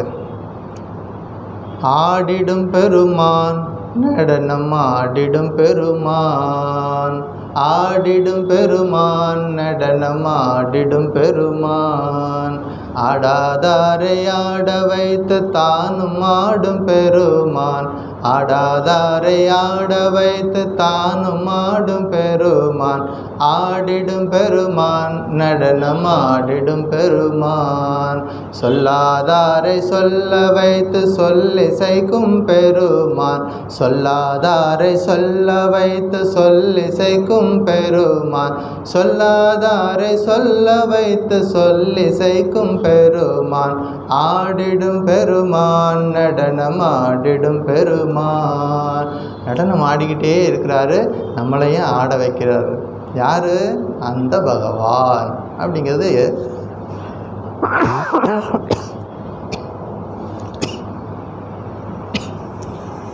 இப்போ இந்த ஸ்லோகத்தில் ஈஸ்வர சர்வபூதானாம் ஹிருத்தேசேர்ஜுன திஷ்டதி. ஈஸ்வரனா இறைவன், சர்வபூதானா எல்லா உயிர்களிலும் எங்கே இருக்கிறார்? முதல் கேள்வி, பகவான் எங்கே இருக்கிறார் அப்படின்னா எல்லா உயிர்களின் இதயத்தில் இருக்கிறார். பகவான் எங்கே இருக்கார்? எல்லா உயிர்களுடைய இதயத்தில் இருக்கிறாரு. ஒரு சின்னதாக ஒரு கதை இருக்குது. ஒருத்தன் என்ன பண்ணால் பகவானை தொந்தரவு பண்ணிக்கிட்டே இருந்தான். பகவான்கிட்ட எனக்கு அது வேணும் இது வேணும்னு சொல்லிட்டு கேட்டுக்கிட்டே இருக்கிறான். எவ்வளவு கொடுத்தாலும் திரும்ப திரும்ப கேட்டுக்கிட்டே இருக்கிறான். பகவான் பார்த்தார், எப்படியாவது இவங்ககிட்ட வந்து தப்பிக்கணும்னு சொல்லிட்டு எங்கேயாவது போய் ஒளிஞ்சிக்கலான்னு சொல்லிட்டு என்ன பண்ணுறாரு, பகவான் போய் எங்கே மேருமலையில் போய் உட்காரு, இமயமலைக்கு போகிறார், வைகுண்டத்துக்கு போகிறார். எங்கே போனாலும் இவனும் பின்னாடியே போயிடுறான். அப்போ நாரதர் ஒரு நாள் வெளியில் பார்க்குறாரு. அவர் சொன்னார், சுவாமி எங்கே ஓடிட்டு இருக்கிறீங்க? இந்த பக்தன் வந்து என்னை விடாமல் துரத்திக்கிட்டே வர்றான்ப்பா, என்ன பண்ணுறதுன்னு தெரியல. அவ்வளோதானே அவனுக்கு விஷயம். ஒன்று செய்யுங்க, நீங்கள் என்ன பண்ணுங்க, அவனுடைய இதயத்தில் போய் உட்காந்துக்குங்க, அவன் உன்னை தேடவே மாட்டான் அப்படின்னு. எங்கே போய் உட்காந்துக்குங்க? என்னோட இதயத்தில் உட்காந்துக்குங்க அப்படின்னு. பகவான் போய் என்ன பண்ணார்? இதயத்தில் உட்காந்துட்டாரு. அவன் ஊரெல்லாம் சுற்றி வரான், பழனிக்கு போகிறான், திருப்பதிக்கு போகிறான், எல்லா இடத்துக்கும் போயிட்டு இருக்கிறான். இதயத்தில் உட்காந்துருக்கிற, உள்ளே உட்காந்துருக்கிறவரை தியானம் பண்ணுறது, தியானம் பண்ணி பார்க்குறது ரொம்ப ஒரு சிலர் தான் வந்து அந்த முயற்சியிலே இறங்குறாங்க. மற்றவங்க எல்லாரும் பகவான் எங்கேயோ இருக்கிறார், அங்கே இருக்கிறார், இங்கே இருக்கிறான்னு சொல்லிட்டு ஓட்டமாக ஓடிக்கிட்டு இருக்கிறோம். அப்படி இல்லாமல் பகவான் எங்கே இருக்கார்? நமக்குள்ளே இருக்கார். அதுதான் இந்த ஸ்லோகத்தில் நம்ம சொல்கிறது. ஈஸ்வர சர்வபூதானாம் ஹிருத்தேஷே. ஹிருத்தேசம், தேசம் அப்படின்னா நம்முடைய இதயம், இதயத்தில் இருக்கிறார். என்ன செஞ்சிட்ருக்கார்? இதயத்தில் இருக்கார். என்ன செஞ்சிட்ருக்கார் அப்படின்னா ஒரு எந்திரம் வச்சுருக்கார். எந்திரத்தில் அந்த உயிர்கள்லாம் போட்டு என்ன பண்ணுறாரு? சுற்றுன்னு சுற்றுறாரு. யந்திராரூடானி, அந்த எந்திரத்துக்கு பேர் மாயா. மாயா அப்படிங்கிற எந்திரத்தில் உள்ளே போட்டு சட்டியில் போட்டு வறுக்கிறாங்கன்னு சொல்லி கதை சொல்லுவாங்க. தப்பு செஞ்சின்னா நரகத்துக்கு போவ, நல்லது செஞ்சின்னா சொர்க்கத்துக்கு போவ. நல்லது நரகத்துக்கு போனால் என்ன பண்ணுவாங்க? சட்டியில் போட்டு வறுப்பாங்க அப்படின்னு சொல்லிட்டு கதை சொல்லுவாங்க. அப்படி சொர்க்கமும் நரகமும் எங்கேயோ கிடையாது, இங்கேயே. நம்ம செய்யக்கூடிய எல்லா காரியங்களுக்கும் இங்கேயே ரிசல்ட் உண்டு. அதனால் இந்த பகவான் என்ன பண்ணுறாரு? எல்லாரையும் ஆட்டி வைக்கிறார். தனது மாயா சக்தியால் எந்திரத்தில் சுழற்றுவது மாதிரி பிராமயன் அப்படின்னா ஆட்டி வைக்கிறார். அது எப்படி அப்படின்னா இந்த பொம்மைகள்லாம் இருக்கும். பொம்மைகளை கயிறு கட்டியிருப்பாங்க. கயிறு கட்டி பொம்மை மட்டும் ஆடிட்டுருக்கும். பின்னாடி ஸ்க்ரீனுக்கு பின்னாடி ஒருத்தர் உட்காந்து அந்த கைத்தை பிடிச்சி இழுப்பார். இப்படி இழுத்தாருன்னா இப்படி ஆடும், இப்படி கையை பிடிச்சி இழுத்துட்டு இருப்பார். நம்ம வந்து இந்த பார்வையாளர்கள்லாம் பொம்மை வந்து பார்த்துட்டே இருப்பாங்க. அது வந்து நல்லா பொம்மை நல்லா ஆட்டம் போடுது, நல்லா டான்ஸ் ஆடுதுன்னு சொல்லிட்டு பாடிட்டு இருப்பாங்க. ஆனால் அந்த டான்ஸ் ஆட வைக்கிறது பின்னாடி ஒருத்தர் உட்காந்து கயிறை பிடிச்சி இழுத்துட்டு இருப்பார். முன்னாடி போய் நிற்கணுமா, நிற்கணும். நமஸ்காரம் பண்ணணுமா, அதுக்கு 2 கயிறை பிடிச்சா நமஸ்காரம் பண்ணணும். அப்போ ஓடணுமா, அதுக்கு 2 கயிறை பிடிப்பார். அப்படி பின்னாடி இருந்து எல்லாத்தையும் ஆட்டி வைக்கிறது திரைக்கு பின்னாடி இருந்து யாரோ ஒருத்தர் செய்கிறாங்க. அது மற்றவங்களுக்கு தெரியாது. மற்றவங்க பார்க்குறவங்களுக்கு என்ன தெரியும்? பொம்மை தானாக ஆடுகிறது. குழந்தைகள் வீட்டில் என்ன பண்ணுவோம்? வீட்டில் சமைச்சிட்ருப்போம். அடுப்பில் சட்டியில் என்ன பண்ணுறோம்? தண்ணியெல்லாம் வச்சு உருளைக்கிழங்கெல்லாம் போட்டு அடுப்பு பற்ற வச்சு விட்டோம்னா உருளைக்கிழங்கு ஒரு குறிப்பிட்ட சமயத்தில் அப்படியே ஜம்ப் பண்ணும். உருளைக்கிழங்கு கொதிக்கும். உருளைக்கிழங்கு இப்போ குழந்தைங்க பார்ப்போம், உருளைக்கிழங்கு குதிக்குது அப்படின்னு சொல்லுவாங்க குழந்தைங்க பார்த்துட்டு. உருளைக்கிழங்கு தானாக குதிக்கலை, கீழே அடுப்பு எரியுது.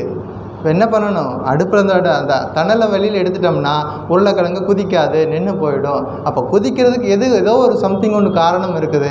அது இறைவன். அதான் மாயா சக்தியால் இந்த உலகத்தை ஆட்டுவிக்கிறார் அப்படிங்கிறது கருத்து. இந்த சரீரம் அப்படிங்கிற எந்திரத்தில் என்ன பண்ணுறாரு? இந்த சரீரம் அப்படிங்கிற எந்திரத்தில் உயிர்களெல்லாம் சேர்த்து வச்சு நமக்குடைய பூர்வ கர்மா அப்படிங்கக்கூடிய கைத்தை பிடிச்சி ஆட்டுறாராம். இந்த சரீரம்தான் யந்திரம். இந்த உயிர்களெல்லாம் அந்த எந்திரத்தில் சேர்த்து வச்சு பூர்வ கர்மா அப்படின்னா, பூர்வ கர்மா எங்கேருந்து வந்துச்சு? 84 லட்சம் பிறவிகள் இருக்குது. அத்தனை ஜென்மாக்கள்லாம் கடந்து தான் மனுஷ ஜென்மம் வந்திருக்குது. அத்தனை ஜென்மாக்களில் எவ்வளவு கர்மங்கள் இருக்கோ அதனுடைய வினைகளுடைய தாக்கம் இந்த மனுஷ ஜென்மத்தில் இருக்கும். அதனால் அத்தனை பிறவி பயன்களை நம்ம வந்து அனுபவிச்சு தான் ஆகணும். அந்த சரீரம் அப்படிங்கிற எந்திரத்தில் வச்சு பூர்வ கர்மா அப்படிங்கிற கயிற்றை பிடிச்சு ஜீவர்கள் செய்யக்கூடிய அவருடைய வினைகளுக்கு ஏற்ற மாதிரி அவருடைய நல்லதோ கெட்டதோ விஷயத்தை சொல்லி கொடுக்குறார். நல்ல பலன் கெட்ட பலன் அப்படின்னு. இரும்பை காந்த இழுக்கிறது மாதிரி உயிர்களெல்லாம் பகவானை நோக்கி போகுது. இரும்பை நோக்கி காந்தம் போகிற மாதிரி பகவானை நோக்கி எல்லா உயிர்களும் போகுது. இப்போ பார்த்திங்கன்னா சாயந்தர நேரத்தில் அப்படியே கடற்கரை பக்கம் போய் பார்த்திங்கன்னா சந்திரன் வந்ததுக்கப்புறம் பார்த்திங்கன்னா கடல் பொங்கி எழும். அப்படியே சந்திரனை பார்த்தோன்னா கடலுக்கு அவ்வளோ ஆனந்தம். சந்திரனை பார்த்தோம்னா இரவு நேரத்தில் பொங்கி எழும். அது மாதிரி பூர்வ கர்மா என்ன பண்ணுது, நம்முடைய வந்து அந்த பூர்வ கர்மாவினால் மனிதன் வந்து செயல்களில் ஈடுபடுத்தப்படுகிறான். பல்வேறு விதமான ஆக்டிவிட்டியில் நாம் ஏன் ஈடுபடுகிறோம், பல்வேறு விதமான பூர்வ ஜென்ம கர்மாவினால் பல்வேறு விதமான காரியங்களை நம்ம ஈடுபடுகிறோம். ஸோ எல்லா காரியங்களுக்கும் பின்னாடி இருந்து இயக்குறது யார்? இறைவன். பின்னாடி இருந்து இயக்கிறது ஒரு இறை சக்தி அப்படிங்கிறது விஷயம். இப்போ இது எல்லாத்தையும் நமக்கு சொல்லி கொடுக்குறது எது? சாஸ்திரம். அந்த சாஸ்திரம் பகவத்கீதையாக இருக்கலாம், ராமாயணமாக இருக்கலாம், மகாபாரதம் இருக்கலாம், ஸ்ரீராமகிருஷ்ணோட அமுதமொழிகளாக இருக்கலாம். எல்லா சாஸ்திரங்களும் இந்த கருத்தை தான் சொல்லி கொடுக்குறது. இந்த சாஸ்திரம் இன்னும் எப்படி நமக்கு உதவி செய்யுது?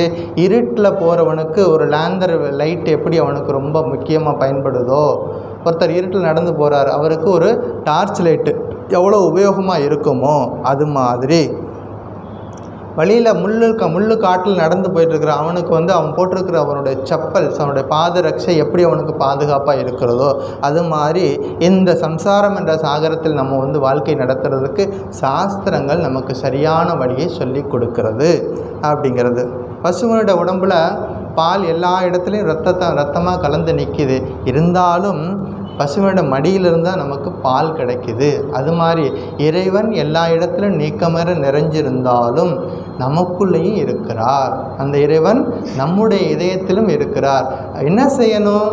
தினசரி ஒரு காலையில் ஒரு அரை மணி நேரமாவது அல்லது சாயந்தரம் ஒரு அரை மணி நேரமாவது கண்ணை மூடி உட்காந்து சிந்தனை பண்ணால் தான் நம்ம உண்மையிலேயே நான் யார் அப்படிங்கிற விஷயம் புரியும். அது செய்யலைன்னா, ப்ராக்டிஸ் பண்ணலைன்னா வாழ்க்கை போயிடும். ஒவ்வொரு நாளும் பிறகுது, ஒவ்வொரு நாளும் காணாமல் போயிடுது, அப்படியே போயிடும். ஆனால் கடைசி காலத்தில் ஒரு பெரிய கொஷின் மார்க் வந்து நிற்கும். என்ன செய்தோம்? 85 வயசு ஆச்சு, 90 வயசு ஆச்சு, 100 வயசு வாழ்ந்தோம், என்ன பண்ணோம் அப்படின்னு ஒரு கேள்விக்கு வரும் பொழுது அங்கே பதில் சொல்ல முடியாமல் திணறிக்கிட்டு நிற்கணும். அப்படி போய் நிற்காமல் இப்போ இருந்தே தினசரி கொஞ்ச நேரம் காலையிலையும் சாயந்தரமும். ஏன் காலையிலையும் சாயந்தரம் சொல்கிறேன் அப்படின்னா, அந்த சந்தி பொழுது தான் வந்து சாந்தமாக இருக்கும். இயல்பாகவே மனம் ஒடுங்கும். இயல்பாகவே ஆன்மீக சாதனை செய்கிறதுக்கு மனம் சாந்தமாக இருக்கும் பொழுது தான் உயர்ந்த விஷயங்களை மனம் சிந்திக்க தொடங்கும். அதனால் அந்த சந்தி பொழுது என்பது முக்கியமானது. காலையும் இரவும் சந்திக்கிறது, இரவும் காலையும் சந்திக்கிறது, நண்பகல் வேலை, நடுநிசி, இந்த 4 சந்தி பொழுது.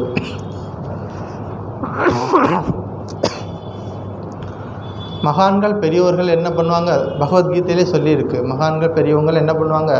மக்கள் எல்லாம் நடுராத்திரியில் தூங்கிட்டு இருப்பாங்க. அவர்கள் விழித்திருந்து என்ன பண்ணுவாங்க? இறைவன் நாமத்தை சொல்லிக்கிட்டு இருப்பார். ஸ்ரீராமகிருஷ்ணர் என்ன சொல்வார்? அவருடைய சீடர்கள்லாம் தட்சிணேஸ்வரர் தங்கி இருக்கும் பொழுது என்ன பண்ணுவார்? நடுராத்திரியில் எழுப்பி உட்கார வச்சு என்ன பண்ணுவார்? நாம சொல்லு அப்படிம்பார். அப்போ உட்காந்து இறைவன் நாமத்தை சொல்லுவார், தியானம் பண்ண சொல்லுவார். எதுக்கு வந்த? தூங்குறதுக்காக வந்த அப்படி சொல்லுவார். அப்போ உயர்ந்த சாதகர்கள் வந்து அப்போ ஏன்னா நடுராத்திரியில் எல்லாம் நிஷப்தமாக இருக்கும். எல்லா உயிர்களும் எல்லாம் சாந்தமாக தூங்கிட்டு இருக்கு. யார் விழிப்பு பெற்றவனோ, யார் ஆன்மீக சாதகனோ அவன் தூங்க மாட்டான். மற்றவர் பார்வைக்கு அவன் தூங்குவது போல தெரியும். அவன் உயர்ந்த விஷயங்களில் ஈடுபட்டு கொண்டிருப்பான். இப்போ யாரெல்லாம் சாதகர்களோ எப்பெல்லாம் வாய்ப்பு கிடைக்குதோ இறைவன் நாமத்தை சொல்வதை விடக்கூடாது.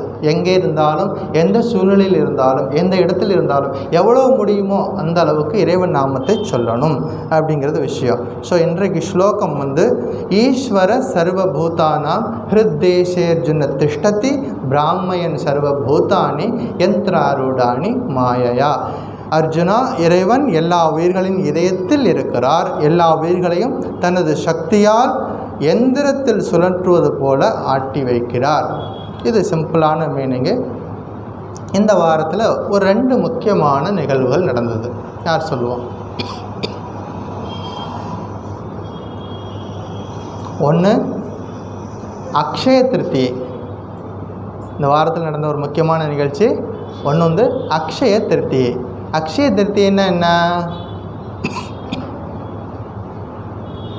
என்ன சுவாமி உங்களுக்கு இது கூட தெரியாதா? அக்ஷய திருத்தியன்னா தங்கம் வாங்கிறது. அக்ஷய திருத்தியன்னா என்ன? அக்ஷய அப்படின்னா எவ்வளவு எடுத்தாலும் குறையாமல் இருக்கிறது, அல்ல குறையாமல் இருக்கிறது அக்ஷயம். எப்போதும் குறையவே குறையாது. அக்ஷயம் அப்படின்னா எப்போதும் குறையாமல் இருக்கிறது அக்ஷய. அக்ஷய திருத்தியில் முக்கியமான நிறைய நிகழ்வுகள் நடந்திருக்கு இந்த அக்ஷய திருத்தி நாளில். ஒன்று, பரசுராமருடைய அவதாரம் தோன்றுனது இந்த அக்ஷய திருத்தி நாளில். அதோட அந்த தாத்பரியம் புரிஞ்சுக்கணும். எதுக்காக இந்த மாதிரி ஒரு செலிப்ரேஷன்லாம் நம்ம கொண்டாடுறோம், ஒரு பண்டிகையில் எதுக்கு கொண்டாடுறோம் அப்படின்னு தெரிஞ்சுக்கணும். பரசுராமர் வந்து இந்த திதியில் தான் வந்து தோன்றினார். பரசுராம ஜெயந்தின்னு நம்ம கொண்டாடுறோம். அது வந்து நடந்தது. அப்புறம் பகீரதன் சொல்லிட்டு ஒரு மன்னன், அவன் கடும் தவம் செஞ்சு கங்கா நதியை பூமிக்கு கொண்டு வந்தான்.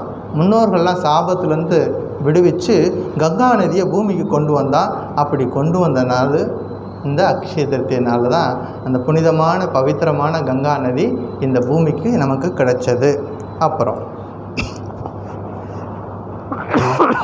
4 யுகங்கள் நமக்கு தெரியும். என்னென்ன யுகம்? கிருத்தயுகம், திரேதாயுகம், துவாபர யுகம், கலியுகம். இந்த யுகங்கள் ஒன்றுன்னா முடியும், அடுத்த யுகம் தொடங்கும். அப்படி கிருத்தயுகம் தொடங்கினது இந்த அக்ஷய திருத்திய நாளில் அப்படின்னு பெரியவங்க சொல்கிறாங்க. கிருத்தயுகம் தொடங்கினதே இந்த அக்ஷய திருத்திய நாளில். அப்புறம் மகாபாரதம் சொல்லிட்டு நமக்கு ஒரு இதிகாசம் இருக்கிறது. அந்த இதிகாசத்தை வேதவியாசர் சொல்ல விநாயகர் எழுதினார் அப்படிங்கிறது நமக்கு எல்லாருக்கும் தெரியும். அது தொடங்கிய நாள் இந்த அக்ஷய திருத்திய நாளில் தான் இந்த வேதவியாசர் இந்த மகாபாரதத்தை தொடங்கினார். இப்படி நிறைய சொல்லிக்கிட்டே போகலாம். ஆதிசங்கரர் கனகதாரா ஸ்தோத்திரம் சொல்லி அந்த ஏழை பெண்மணிக்கு தங்கமலை பொழிவிச்ச நாளும் இந்த அக்ஷய திருத்திய நாளில். இப்படி அக்ஷய திருத்தியோட சிறப்புகளை நிறைய சொல்லிக்கிட்டே போகலாம். இந்த அக்ஷய திருத்திய நாளில் என்ன செய்யணும் அப்படின்னா தானம் பண்ணணும். இந்த அக்ஷய திருத்திய நாள் வந்து கொடுக்குற நாள். அக்ஷய திருத்திய நாளில் நம்மளால் எவ்வளோ முடியுமோ பிறருக்கு தானம் பண்ணணும். ஏழைகளுக்கு, வறுமையில் இருக்கிறவங்களுக்கு, கஷ்டப்படுறவங்களுக்கு நம்மளால் எவ்வளோ முடியுமோ அதை மற்றவர்களுக்கு கொடுக்கணும். பர்டிகுலராக அன்னதானம். அப்புறம் தானம் செய்யணும் அப்படிங்கிறத சாஸ்திரங்கள் சொல்லி கொடுத்துருக்குது. எங்கேயோ எப்படியோ இந்த ஒரு ஐடியா வந்து உள்ளே புகுந்துச்சு தங்கம் வாங்கிறதுன்னு சொல்லிட்டு கூட்டம் அலை மோதுது. அன்னைக்கு அக்ஷய திருத்தி அன்னைக்கு என்ன பண்ணுறாங்க, காலையில் 6 மணிக்கே கடவாசலில் போய்ட்டு வரிசை கட்டி நிற்கிறாங்க. அது எப்படி தான் உள்ளே பூந்துன்னு தெரியாது. ஆனால் தங்கம் வாங்கட்டும், அதுவும் வாங்கட்டும். ஆனால் முக்கியமான விஷயம் என்ன செய்யணும் அப்படிங்கன்னா அந்த நாளில் மற்றவங்களுக்கு, ஏழைகளுக்கு கொடுக்கணும் அப்படிங்கிறது ஞாபகம் வச்சுக்கணும். இது போன்ற பல சிறப்புகள் கொண்டது அக்ஷய திருத்திய நாள். சரி, இது ஒரு நிகழ்வு இந்த வாரத்தில் நடந்துச்சு. இன்னொன்று என்னது? சங்கர ஜெயந்தி. வெரி குட், கரெக்டாக சொல்லிட்டார். சங்கர ஜெயந்தி இந்த வாரத்தில் வந்துச்சு. ஆதிசங்கரருடைய பிறந்த நாள். தென்னாட்டில் தோன்றின 3 ரத்தினங்கள் தென்னாட்டில் தோன்றும். யாரெல்லாம் அந்த 3 பேர்? ஆதிசங்கரர், ஸ்ரீ ராமானுஜர், ஸ்ரீ மத்வாச்சாரியார். இந்த 3 பேரும் தென்னாட்டில் தோன்றின 3 ரத்தினங்கள். அந்த 3 ரத்தினங்களில் ஒரு ரத்தினம் எங்கே தோன்றினார்? ஆதிசங்கரர். அவர் கேரள மாநிலத்தில் காலடி அப்படிங்கிற இடத்துல அவர் பிறந்தார். அவருக்கு 5 வயசில் பூணூல் போட்டு முறைப்படி அவரோட காயத்ரி மந்திரோபதேசம் எடுத்துக்கிறார். 7 வயசுல எல்லா சாஸ்திரங்களும் படித்து முடிக்கிறார். எத்தனை வயசில்? 7 வயசுலேயே வேதம், புராணம் அத்தனையும் படித்து முடிக்கிறார் ஆதிசங்கரர். ஒரு நாள் சின்ன பையனாக இருக்கும் பொழுதே பிக்ஷைக்காக ஒரு வீட்டு முன்னாடி போய் நிற்கிறார். பிக்ஷாந்தேகி பவதி பிக்ஷாந்தேகின்னு சொல்லிட்டு போய் பிராமண பையன் பிக்ஷைக்காக போய் நிற்கிறார். அந்த வீட்டில் இருக்கிற அம்மா உள்ளே போய் தேடி தேடி பார்க்குறாங்க. வீட்டில் அவருக்கு போடுற மாதிரி எதுவுமே இல்லை. கடைசியாக தேடி கண்டுபிடிச்சி ஒரு சின்னதாக ஒரு நெல்லிக்கனியை கொண்டாந்து போடுறாங்க. அவர் பார்க்குறாரு, இந்த வீட்டில் எவ்வளோ வறுமையாக இருக்கிறாங்களா அப்படின்னு சொல்லிட்டு பகவதி அம்மா வேண்டிக்கிறார். பகவானை வேண்டிக்கிட்டு அவர் மனசில் இயல்பாக அவரோட ஆனந்தமாக ஒரு பாட்டு வருது. அதுதான், அதுக்கு பேர் தான் கனகதாரா ஸ்தோத்திரம். அந்த ஸ்தோத்திரத்தை சொல்லி முடிக்கிறாரு. அந்த வீட்டில் தங்க மழை பொழியுது அப்படிங்கிறதெல்லாம் நம்ம படிச்சிருக்கிறோம். ஒரு சின்ன பையன், 7 வயசு பையன் அவ்வளோ பெரிய மாற்றத்தை கொண்டு வர்றாரு அப்படின்னா அவர் சாதாரண பையனா? சாதாரணமாக நம்ம வீட்டில் இருக்கிற 7 வயசு பையன் தங்க மழை பொழிய வைக்க முடியுமா? அப்போ அவர் ஆச்சாரியர்னால தான் இந்த மாதிரி காரியங்களை செய்து முடிக்க முடியும். அப்படி ஒரு மிகப்பெரிய மாற்றத்தை கொண்டு வந்தவர் அவர். அப்போ அவங்களோட அப்பா பேர் சிவகுரு, அம்மா பேர் ஆரியாம்பாள். இவங்க 2 பேரும் ரொம்ப ஒரு இன்ட்ரெஸ்டிங். இவர் எப்படி பிறந்தானாலே அவங்க 2 பேரும் பிள்ளை வரம் வேண்டு சொல்லி ரொம்ப பிரார்த்தனை பண்ணிக்கிறாங்க. அவருக்கு பகவான் சிவபெருமான் ஒரு கனவுல தோன்றி கேட்குறார், உனக்கு முட்டாளாக இருக்கிற 100 பிள்ளைங்க வேணுமா? முட்டாளாக இருந்து ரொம்ப நாள் வாழக்கூடிய 100 பிள்ளைங்க வேணுமா? அல்லது அறிவாளியாக இருக்கக்கூடிய குறைந்த ஆயுசில் இருக்கக்கூடிய ஒரு பிள்ளை வேணுமான்னு கேட்குறாரு. அப்போ அவங்க தேர்ந்தெடுக்கிறாங்க, 100 வருஷம் வாழ்ந்தாலும் முட்டாள் பிள்ளைங்க எங்களுக்கு வேண்டியதில்லை, கொஞ்ச நாள் வாழ்ந்தாலும் நல்ல அறிவாளியான பிள்ளை தான் வேணும்னு சொல்லிட்டு அவங்க தேர்ந்தெடுக்கிறாங்க. அப்படி அவங்களுடைய தவத்தின் வலிமையால் பிறந்தவர் இந்த சங்கரர். ஒரு நாள் என்ன பண்ணுறாங்க, அம்மா உடம்பு சரியில்லை, நதி ரொம்ப தூரத்தில் இருக்குது, அங்கே போய் தான் குளிக்கணும். அந்த காலத்துலலாம் பாத்ரூமெல்லாம் வசதியெல்லாம் வீடுகளில் இல்லாத காலம். அப்போ நதியில் தான் போய் குளிக்கணும். இப்போ நதி ரொம்ப தூரம் இவங்களால போக முடியல. சங்கரர் பார்க்குறார், ஒரு பிரார்த்தனை பண்ணுறார், நதியே வீட்டு பக்கத்தில் வர வைக்கிறார். எவ்வளோ பெரிய காரியம் பாருங்கள். வீட்டுக்கு பக்கத்துலேயே நதியை கொண்டு வந்துட்டார். அம்மா நீ அங்கெல்லாம் அவ்வளோ தூரம் கஷ்டப்பட்டு போக வேண்டாம், நதியவே இங்கே கொண்டு வந்துட்டு நீங்கள் குளிச்சுக்கோ அப்படின்னு சொல்லிட்டு பூர்ணா நதியை வீட்டுக்கு பக்கத்துலேயே கொண்டு வந்து சேர்க்குறாரு. அவ்வளோ பெரிய இதெல்லாம் எப்போ நடக்குது? 7 வயசு 8 வயசுலேயே எவ்வளோ பெரிய விஷயங்கள்லாம் நடக்குது. ஒரு நாள் அந்த நதியில் போய் குளிச்சிட்ருக்கார்.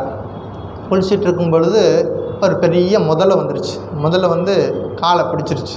காலை பிடிச்சிட்டா முதல்ல பிடிச்சோன்னா என்ன, ஆய் நல்லா இருக்கே அப்படின்னு கேட்குமா? முதல்ல பிடிச்சா முடிஞ்சு போச்சு, அவ்வளோதான். கேட்ச் பண்ணிடுச்சுன்னா உள்ளே சாப்பிட்டுடும். தண்ணிக்குள்ளே முதலைக்கிட்ட போராடிக்கிட்டு இருக்கார். அம்மா அந்த கரையில் நிற்கிறாங்க. இவர் அங்கேருந்து அலறார், அம்மா என்னை முதல்ல பிடிச்சிருச்சு அப்படிங்க. அந்த தாய் என்ன செய்கிறதுன்னு தெரியாமல் தவிக்கிறாங்க. என்ன செய்கிறோம் ஒன்றும் புரியலை என்னப்பா. அப்போ அங்கேருந்து இவர் சொல்கிறார், அம்மா நான் ஒரு வழி சொல்லவா, என்ன செய்யணும்னு சொல்லு. எப்போ நான் சன்னியாசம் போகிறதுக்கு சரின்னு சொல்லுங்கள், இந்த முதல்ல என்னை விட்டுடும் அப்படிங்கிறாரு. நான் என்னை சன்னியாசம் போகிறதுக்கு சரின்னு சொல்லுங்கள், இப்போ இந்த முதல்ல விட்டுடும் அப்படின்னு சொல்கிறார். அந்த அம்மா யோசித்து பார்க்குறாங்க, சரின்னு சொல்லலைன்னா செத்து போயிடுவான், முதல்ல சாப்பிட்டுடும். அட்லீஸ்ட் இவன் உயிரோடு இருந்தாலும் சன்னியாசியாக இருந்தாலும் பரவாயில்ல, எங்கே இருந்தாலும் உயிரோடு இருப்பான் என் பையன் அப்படின்னு சொல்லிட்டு சரி அப்படின்னு சொல்கிறாங்க. முதல்ல விட்டுடுச்சு. அந்த முதலையும் ஒரு அரக்கன், வேறொரு பிறவியில் அரக்கனாக பிறந்து அவருடைய சாப விமோசனம் நடக்கிறதுக்காக இந்த நிகழ்ச்சி நடக்குது. நீ ஒரு பாலகனாக அந்த சிவபெருமான் வருவார், அவருடைய காலப்படி உனக்கு சாப விமோசனம் நடக்கும் சொல்கிறார். அந்த முதலையும் வேறொரு சாபத்துக்காக அவருடைய சாப விமோசனம் நடக்குது. இப்படியாக அந்த அம்மா வாக்கு கொடுக்குறாங்க, எஸ் நீ சந்நியாசம் எடுத்துக்கோ. சந்நியாசத்தில் 3 விதமான சந்நியாசம். விவிதிஷா சந்நியாசம், வித்வத் சந்நியாசம், ஆபத் சந்நியாசம். இதெல்லாம் நம்ம படித்தோம். பகவத்கீதை 18 சாப்டர் ஆரம்பிக்கும் போதே சந்நியாசம் தியாகம் என்ற தலைப்பில் படிக்கும் பொழுது இதெல்லாம் நம்ம ஏற்கனவே படிச்சிருக்கிறோம். மீண்டும் ஒருவரை யாராவது நோட்ஸ் எழுதியிருந்தீங்கன்னா அங்கே போய் பார்த்தீங்கன்னா நிச்சயமாக இருக்கும். இதை பற்றி டீட்டெயிலில் நம்ம படிச்சிருக்கோம். 3 விதமான சந்நியாசம். விவிதிஷா சந்நியாசம் அப்படிங்கிறது இப்போ ராமகிருஷ்ண மடங்களில் இப்போ நம்ம ஃபாலோ பண்ணக்கூடியது விவிதிஷா சந்நியாசம். வித்வத் சந்நியாசம் அப்படிங்கிறது அது இன்னொரு நிலை. ஆபத் சந்நியாசம் அப்படிங்கிறது ஆபத்தான காலத்தில் ஒருத்தருக்கு இந்த மாதிரி சந்நியாசம் கொடுக்குது. இப்போ சங்கராச்சாரியார் ஒரு ஆபத்தான நிலையில் இருக்கார். முதல்ல காலை பிடிச்சிருச்சு, இப்போ அம்மா சரின்னு சொன்னால் விட்டுடும். அப்படி ஒரு நிலையில் எடுத்துக்கிறது பேர் தான் ஆபத்து சந்நியாசம். அப்படி சந்நியாசம் எடுத்துக்கிறார். எடுத்துட்டதுக்கப்புறமா அம்மா கூப்பிட்றாங்க, கண்ணா வா வீட்டுக்கு போகலாம். அப்போ சொல்கிறார், சன்னியாசிக்கு வீடும் கிடையாது. அது வரைக்கும் சந்தோஷமாக தான் வீட்டுக்கு அம்மாவும் பையனும் குளிக்கிறதுக்கு வந்தாங்க. குளிக்கும்போது இந்த ஒரு ட்ராமா நடந்து போச்சு. முதல்ல பிடிக்க வந்தது உடனே முதல்ல விடுவிச்சிருச்சு.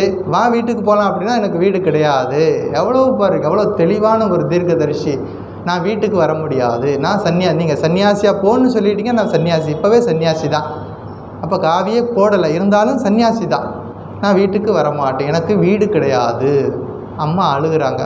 பயப்படாதீங்க, உரிய வேளையில் உங்களை நான் பார்ப்பேன். உங்களுக்கு எப்போதெல்லாம் தோணுதோ, என்னை பார்க்கணுன்னு தோணுதோ கூப்பிடுங்க, நான் நிற்பேன் அப்படிங்கிறார். சொன்னபடி பிற்காலத்தில் பார்க்குறார். அப்படி குருநாதரை நோக்கி கால்நடையாக நடந்து போகிறார். எங்கே போய் சேர்றார்? மத்திய பிரதேசத்தில் நர்மதை நதிக்கரையில் அந்த நர்மதை நதிக்கரையில் ஒரு குருநாதருடைய ஆசிரமம் இருக்குது. அங்கே போய் சேர்றார். குருநாதர் எங்கே இருக்கார்? சீடர் கேரளாவில் இருக்கார். நடந்தே போகிறார். போயிட்டு கோவிந்த பகவத் பாதர்னு பேர் அவருடைய குருநாதர் பேர். அவரை போய் சந்திக்கிறார். சந்தித்த உடனே அவர் கேட்குறார், யார் நீயே? வழக்கமாக நம்ம கேட்போம், யாராவது நம்ம வீட்டுக்கு ஒருத்தர் வந்துட்டார்னா யார் நீன்னு கேட்போம். அவர் கேட்குறாரு, யார் நீயே அப்படின்னு கேட்டார். யார் நீ கேட்டால் நம்மளாம் என்ன சொல்லுவோம்? ராமசாமி, குப்புசாமி, ஏதாவது நம்ம பேர் சொல்லிவிடுவோம். இவரை சொல்லியிருக்கணும் அந்த மாதிரி. ஆனால் இவர் என்ன சொன்னார் தெரியுமா? மனோபுத்தியஹங்கார சித்தானி நாகம் நச்ச ஸ்ரோத்ர ஜிவ்வே நச்ச கிரான நேத்ரே நச்ச व्योम பூமி ந தேஜோ ந வாயு சிதானந்த ரூப சிவோகம் சிவோகம். ஏன்னா அவ்வளோ பெரிய நீண்ட ஆன்சரை கொடுக்குறாரு. என்ன பேருன்னு கேட்டால் பேர் சொல்லியிருக்கணும். என்ன சொல்லியிருக்காரு? மனோபுத்தி அகங்கார சித்தானி நாகம். நான் மனசு இல்லை, நான் புத்தி இல்லை, அகங்காரம் இல்லை, சித்தம் இல்லை, எதுவுமே நான் கிடையாது. நச்ச ஸ்ரோத்ர ஜிக்வே நச்ச கிரான நேத்ரே, எனக்கு கண்ணு காது எதுவுமே நான் கிடையாது. ந தேஜோ ந வாயு, எதுவுமே நான் கிடையாது. அப்போ நான் யார்? சிதானந்த ரூபம் சிவோகம் சிவோகம், நானே சிவன், அந்த சிவனே நான். சிவபெருமானோட அம்சமாக தான் பிறந்தார் சங்கராச்சாரியார். சிவானந்த ரூபம் சிவோகம் சிவோகம். அப்போ குருநாதர் புரிஞ்சுக்கிட்டார், இவனைத்தான் நாம் தேடிக்கிட்டு இருக்கிறோம். அந்த குருநாதருக்காக தான் அவர் காத்திருக்கிறார். இந்த ஒரு குருநாதர், இந்த சீடன் சேரணுங்கிறதுக்காக தான் அந்த குருநாதர் காத்திருக்கிறார். இந்த சீடன் போன உடனே என்ன பண்ணிட்டார்? சரியான இடத்துக்கு வந்திருக்கேன்னு சொல்லிட்டு அவர் சீடனாக ஏற்றுக்கிறார். அப்புறம் எல்லா விதமான மற்ற கலைகள்லாம் சொல்லி கொடுக்குறார். சொல்லி கொடுக்கும் பொழுது ஒரு நாள் நர்மதை நதியில் குளிக்க போகிறார். அந்த நதி ரொம்ப பயங்கரமாக ஆக்ரோஷமாக போயிட்டுருக்குது. எல்லா பக்கத்தில் இருக்கிற கரைகள்லாம் அடித்து உடைச்சி நொறுக்கிட்டு போயிட்டுருக்கு. சங்கராச்சாரியார் பார்த்தார், என்ன இவ்வளோ வேகமாக போகிற? அந்த வேகத்தை கட்டுப்படுத்தினார். யாராலே முடியும்? நம்மளால் முடியுமா? ஆக்ரோஷமாக போகக்கூடிய நதியினுடைய வேகத்தையே கட்டுப்படுத்துகிறார். எல்லாம் 15-10 வயசு சிறுவன். இவ்வளவு நடக்குது. அதுக்கப்புறமா காசிக்கு வர்றார். காசியில் அவர் எத்தனையோ லீலைகள் காசியில் அவர் நடந்தது. முக்கியமான சில விஷயங்கள், அன்னபூர்ணா ஸ்தோத்திரம். அங்கே அவர் எழுதாத ஸ்தோத்திரம் கிடையாது, விளக்கு வரை சொல்லாத சாஸ்திரம் கிடையாது. எவ்வளவு விஷயங்கள் சொல்லி கொடுத்துருக்கார். ஆனாலும் இவர் அத்வைத்தத்தை பிரச்சாரம் பண்ணுறதுக்காக பூமிக்கு அவதாரம் எடுத்து வந்தார். ஆனால் பக்தி இலக்கியங்கள் அவ்வளோ விஷயங்களை கொடுத்துருக்கிறார். எல்லா தெய்வத்தின் மேலேயும் பாட்டு பாடிக்கார். மீனாட்சி மேலேயா ஒரு பாட்டு பாடியிருக்கார், காமாட்சி மேலே ஒரு பாட்டு பாடியிருக்கார், எல்லா தெய்வத்தின் மேலேயும் ஒரு ஸ்தோத்திரம் பாடியிருக்காரு. அப்போ அன்னபூர்ணா ஸ்தோத்திரம் சொல்கிறார். நித்யானந்தகரி வராபயக்கரி சௌந்தரிய ரத்னாகரின்னு சொல்லக்கூடிய அந்த அன்னபூர்ணா ஸ்தோத்திரம் சொல்கிறார். விஸ்வநாத அஷ்டகம் சொல்கிறார். அப்புறம் இப்படி நிறைய ஸ்தோத்திரங்களும் விஷயங்கள்லாம் சொல்லி கொடுத்துருக்கார். ஒரு நாள் கங்கையில் குளிச்சுட்டு அப்படி கரையில் அந்த படி ஏறி வந்துட்டுருக்கார். வர்ற வழியில் ஒருத்தன் என்ன பண்ணான்?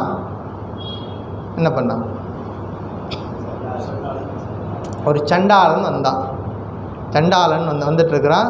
அவனை பார்த்த உடனே கையிலெல்லாம் நாய்களை பிடிச்சிட்டு போயிட்டுருக்கிறான்.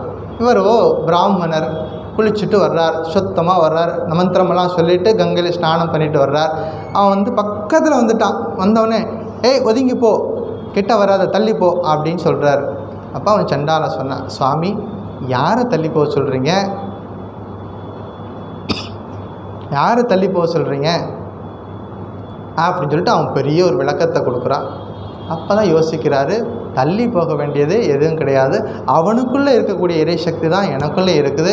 அப்போ அவருக்கு ஒரு பாடல் வருது. மனிஷா பஞ்சகம் அப்படின்னு சொல்லிட்டு ஒரு சாஸ்திரம், ஒரு பிரகரண கிரந்தம் இருக்குது. மனிஷா பஞ்சகம்ங்கிறத பாடுறார். அப்புறம் ஒரு நாள் ஒரு வயதான பண்டிதர் உட்காந்து சம்ஸ்கிருதத்தை வந்து ஒரு இலக்கணம்லாம் படிச்சுக்கிட்டே இருக்கார். டுக்குருங்கரனே டுக்குருங்கரனே டுக்குருங்கரனேன்னு படிச்சுட்டே இருக்கார். அப்போ பார்க்குறாரு, உனக்கு 90 வயசு ஆக போகுது, 100 வயசு ஆக போகுது, இந்த காலத்துலேயே உட்காந்து டுக்குருங்கரனே படிச்சுட்டு இருக்கிறியே, நீ எப்போ தான் பகவான் நாமத்தை சொல்ல போகிற அப்படின்னு சொல்லிட்டு என்ன பண்ணுறாரு, அங்கே ஒரு பாட்டு பாடுறாரு. என்னது? பஜ கோவிந்தம்